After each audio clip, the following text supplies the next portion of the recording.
In this video, we will be tasting and talking about batch 129 of the GABA Tea Club, an Alishan GABA Oolong tea from Taiwan.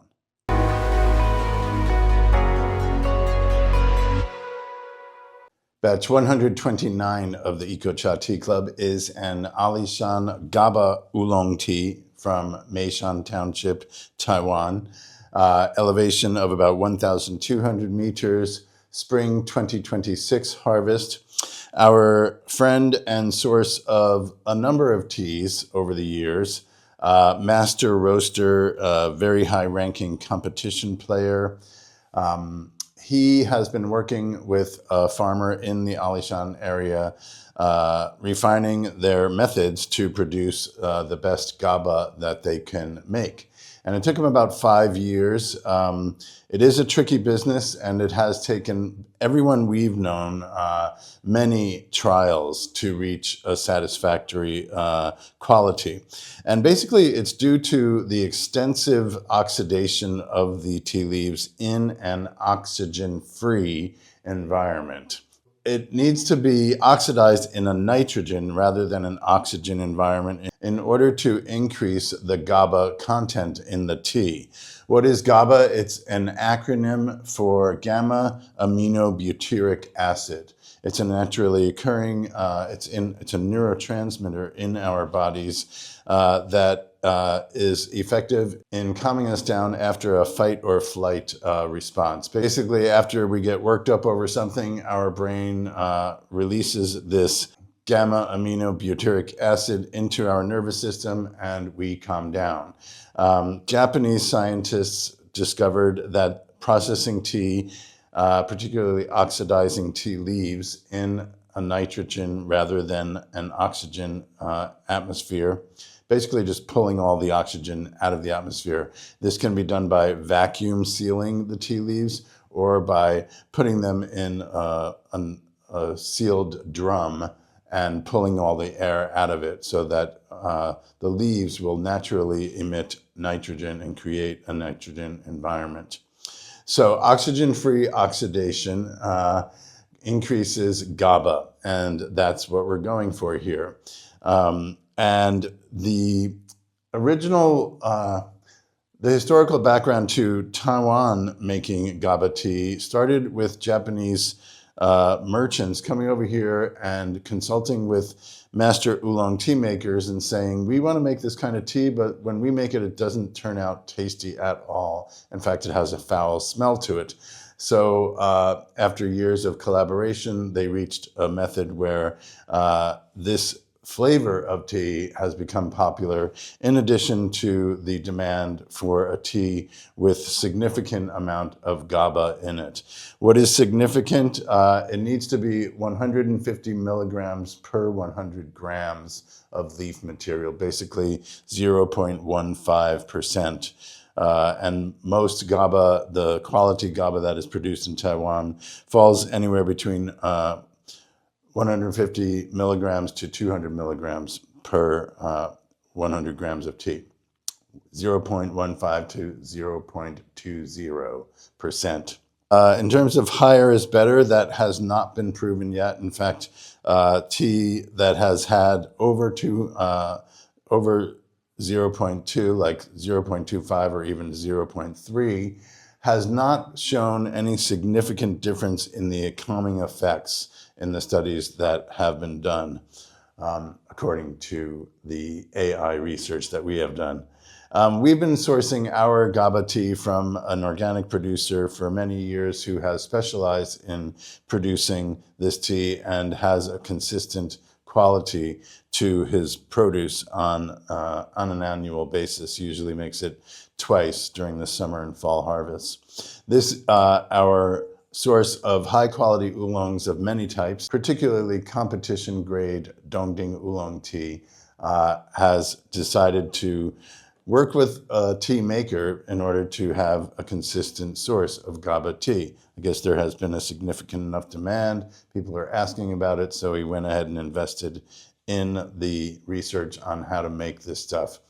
The unique aspect of this batch of tea and from this particular source is that he is a master roaster. So the roasting that these leaves underwent is unique, or at least in our experience, we haven't found a GABA tea that has been roasted this. Well, basically, GABA tea is normally unroasted. They roast it post-production just to remove all the moisture, kind of fix it, and give it a better shelf life.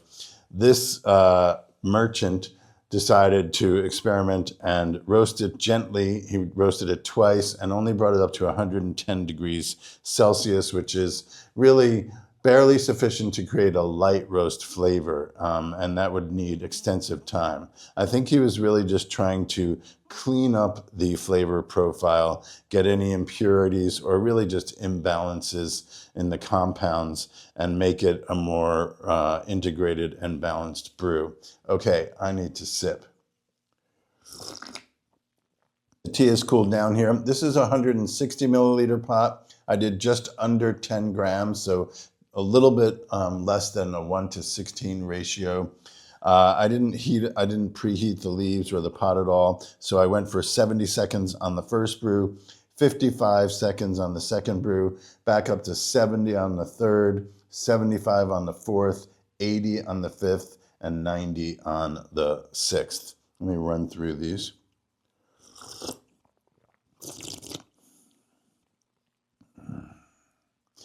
Yeah, so in my experience, the roast factor, it doesn't taste roasted. It's basically a fully oxidized tea. Our source said he would call it a heavily oxidized tea, but it's really as oxidized as you can get using oolong tea making methods, and that's why we call this oolong. We normally use the word oolong to refer to partially oxidized teas, all the way up to 95% oxidized. So, and the fact that the leaves were not rolled to the point of being torn and the sap being exposed to the air, as is done with black tea making. So that doesn't happen with GABA making, so we consider it an oolong. It's basically just taking the oolong tea making methods and stretching them to really long intervals of indoor withering, and particularly the tumbling, where it's usually 10 to 20 minutes. These go for 2 to 3 hours, and repeatedly, like 2, 3, or 4 times, intervals of maybe 10 hours of withering and 2 or 3 hours of tumbling. That's in order to get these leaves as fully oxidized as possible. And that withering, as I said, is done in an oxygen-free environment to boost the GABA content.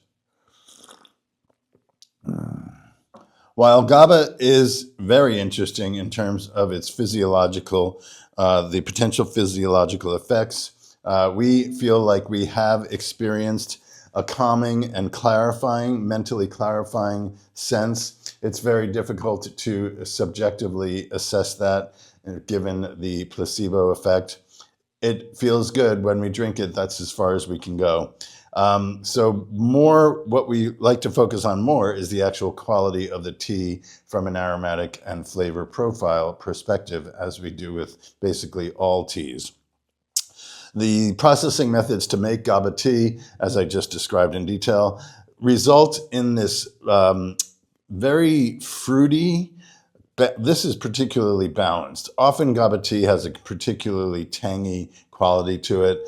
Our meticulous merchant who worked with his tea farmer repeatedly over years didn't want that. He wanted something more integrated and more well-balanced. So, they really tweaked the processing methods to remove anything that was just a bit too much, whether it was a remaining green aspect to even though they're heavily oxidized. Even black tea can have that, what they call a qing wei, which is like a grass quality to it, if it is not uniformly oxidized. So they worked hard to achieve that, to remove any qing wei or that green quality to it. And they also had to work and figure out how to not overly oxidize and create a darkened brew with a sour note. They really wanted to keep that sour note in check. And I was reminded of that in the second and third sips here. It's definitely fruity in character, but it doesn't go to the point of being sour. The aromatic, when the leaves were brewing and wafting while they're still hot, I was getting dried pineapple, dried papaya, but also a caramelized quality, like actual caramel or brown, you know, that when you're browning sugar in cooking, when that sugar is melting and the actual, you're caramelizing it in process. It's also quite sweet, naturally occurring. You know, whether I don't believe there's ever a significant quantity of actual glucose in tea, but these compounds do break down into types of sugar, and it reminds you of things that have a lot of sugar. As all good tea does. When you find yourself clearing your throat, I find that that's like the tea doing its job in getting things out of your system, particularly in my throat now. Maybe getting a little thinner by the fifth brew. I purposely wanted to go relatively light. You know, I went to 1 to 16 and even a little lower. You can start with 1 to 15 like a normal oolong. It is a rolled, tightly rolled leaf, and the leaves are all well intact. I wanted to get those more refined notes, so I went for a slightly lighter, more delicate brew.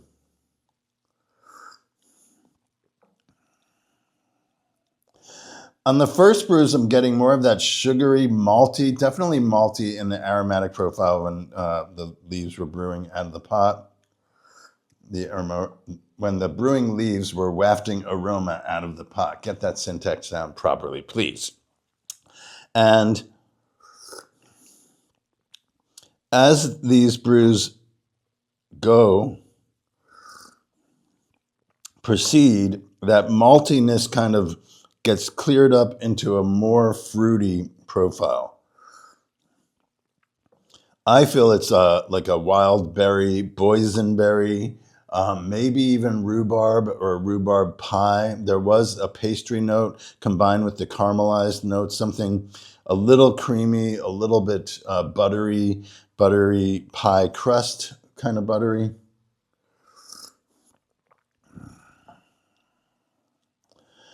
It's one of the more palatable types of tea in terms of its sweet qualities. I think people that are not into the greener, you know, when tea is bitter and astringent, newcomers are like, why do you even like this? This GABA tea is much more approachable in that respect. It kind of reminds me of Bing cherry, you know, like cherry vanilla ice cream. That's another aspect where my brain goes with this. Okay, combination brew that's still warm. Yeah, much more balanced overall, kind of fuller body, richer texture, malty. It's just a really nicely integrated malty, caramelized, and dried fruit profile to this batch of GABA tea. When we first tasted it, we're like, okay, we need to represent on this one. The work that has gone into refining it has, you know, definitely, I feel like it exceeds the market grade GABA tea. Okay, I won't say by far, let's just say significantly. But that's what happens when a dedicated merchant master roaster works with a farmer repeatedly. It took them 5 years to reach this point where they're like, okay, this is where we wanted to go with this. So he was very proud. We were very excited to taste it, and now we're very happy to share it with you. Alishan GABA Oolong Tea, Spring 2026, Meishan Township, Taiwan. Thanks for being with us. We'll see you next month.